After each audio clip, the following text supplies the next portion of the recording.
Salut, mesdames et messieurs, j'espère que vous allez bien. Alors, tout à l'heure, nous allons corriger l'exercice 1. C'est un ancien devoir d'algèbre 2 qui n'a pas été corrigé. Donc, ensemble, nous allons corriger cet exercice-là. Exercice 1. On considère la matrice A. Voici la matrice A. Telle que vous voyez, A est une matrice. Question numéro 1.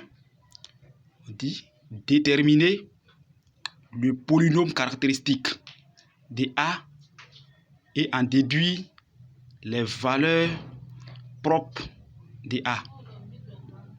2. Justifier que A est inversible à partir de son polynôme caractéristique et en déduire A-1 en fonction de A. 3. Montrer que A est diagonalisable puis effectuer sa diagonalisation. 4. En déduire A à la puissance n pour tout n appartenant à grand N.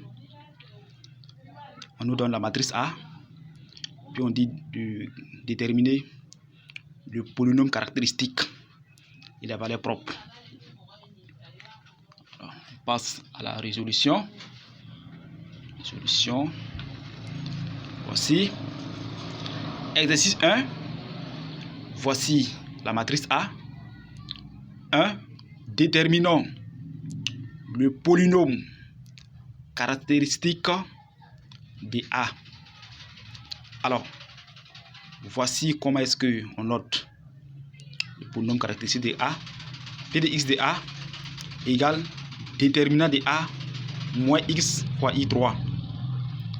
Avec I3 est une matrice, voici la matrice I3.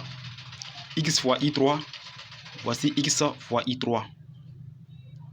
Donc, déterminant de A moins x fois I3, voici comment est-ce que ça se présente. Voici déterminant de A moins x fois I3. Ici, on va permuter la ligne numéro 1 en faisant ligne numéro 1 moins ligne numéro 3. Vous voyez? Donc, si on fait ça, voici ce qu'on obtient. C'est-à-dire, ligne numéro 1 moins la ligne numéro 3. Les résultats trouvés, on met les nouveaux résultats là au niveau de la ligne numéro 1. Si on fait ça, voici ce qu'on obtient. Ensuite, on va permuter la colonne numéro 3 en faisant la colonne numéro 3 moins la colonne numéro 1.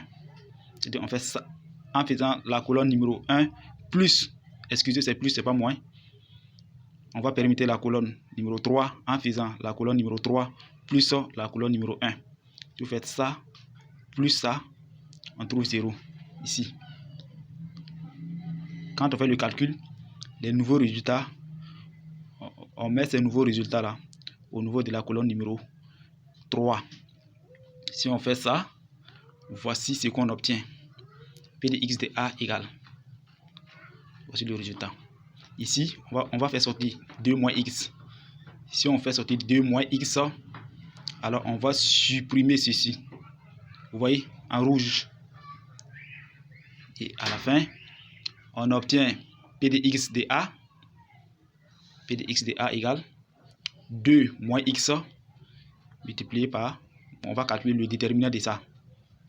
C'est-à-dire, moins 2 moins x fois moins 1 moins x moins 2 fois 3.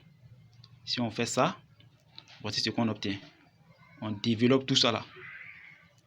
Vous voyez, si on calcule tout ça, on ajoute moins 6.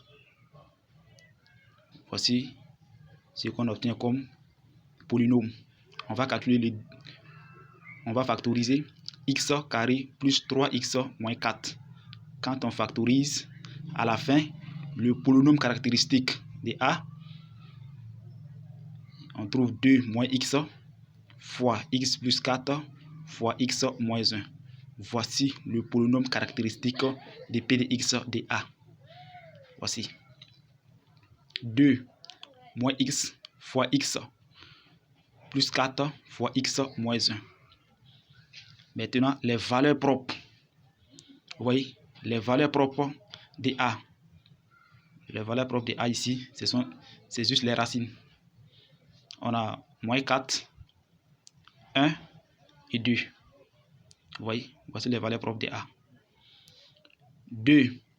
Justifiant que A est inversible à partir de son polynôme caractéristique. Vous voyez? Alors ici, voici P de x de A. Quand vous développez tout ça, on obtient moins x au cube, moins x carré, plus 10 fois x, moins 8. On va calculer P de A. Si vous calculez P de A, vous trouvez une matrice nulle. C'est-à-dire P de A égale moins A au cube, moins A carré, plus 10 fois A, moins 8 fois I3. Il faut multiplier 8 là par la matrice I. Parce que A est une matrice. Quand vous faites ça, vous trouvez une matrice nulle. Vous voyez? Donc, on va dire tout simplement que comme P de A égale une matrice nulle, alors A est inversible. Maintenant, il nous reste à déterminer A-1. On dit d'en déduire A-1 en fonction de A. Donc, c'est très simple. C'est que P de A égale une matrice nulle. Ça implique que moins A au cube, moins A carré, plus 10 fois A, moins 8 fois I3 égale une matrice nulle. Il faut tirer I3 dans tout ça là. Vous voyez, vous tirez I3 dans tout ça. Si on tire I3 dans tout ça, voici ce qu'on obtient comme résultat. I3 égale 1 sur 8 fois A, multiplié par moins A au carré, moins A plus 10 fois I3. Vous voyez? Donc, l'inverse de A, vous enlevez A tout simplement. C'est-à-dire A moins 1 égale 1 sur 8 facteur de moins A carré, moins A plus 10 fois I3. Voici la suite. Vous voyez? Voici l'inverse de A ici. L'inverse de A, A moins 1 égale 1 sur 8 facteur de moins A carré, moins A plus 10 fois I3. Voici l'inverse de A. 3, on va dire tout simplement que A est scindé en racine simple, donc A est diagonalisable. Vous voyez, sa diagonalisation, c'est quoi? C'est une matrice D. Voici la diagonalisation de A. Vous voyez, c'est une matrice diagonale. Il suffit tout simplement d'écrire les racines là de façon diagonale. Donc voici la matrice D ici. 4, A à la puissance n, c'est égal à P fois D à la puissance n fois P moins 1. P, c'est la matrice de passage. P ici, c'est la matrice de passage. On a les valeurs propres. On pouvait déterminer les vecteurs propres. Vous voyez? Donc, A à la puissance n égale P fois D à la puissance n fois P moins 1. Parce que l'inverse de P ici, c'est P moins 1. Alors, en ce qui concerne A carré, voici A carré ici. Vous prenez la matrice A, vous multipliez par la matrice A elle-même. Voici le résultat de A carré. Vous voyez, voici le résultat de A carré. Ensuite, A au cube. A au cube, ça fait A carré fois A. Voici A carré ici, multiplié par A. Quand vous calculez A au cube, voici A au cube. Voici le résultat de A au cube. Vous voyez, là c'est A au cube.